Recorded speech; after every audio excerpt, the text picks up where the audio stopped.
Good day mga kabayan! Welcome back muli dito sa aking channel. Ako nga pala si Daddy D.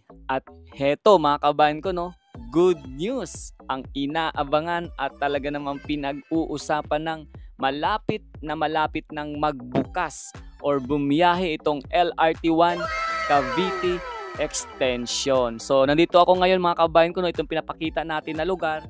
Dito yan sa Redemptorist Station. So kung napapansin niyo, nagkakaroon na po ng dry run itong mga bagon ng LRT. So ito po yung Redemptorist Station. Dito nga po matatagpuan yan sa may mismong Redemptorist Road sa may Baclaran, Parañaque. So tingnan nyo, no, talagang kumbaga ito yung pinakamaganda na parang kumbaga sabihin natin na parang bago matapos ang taon na ito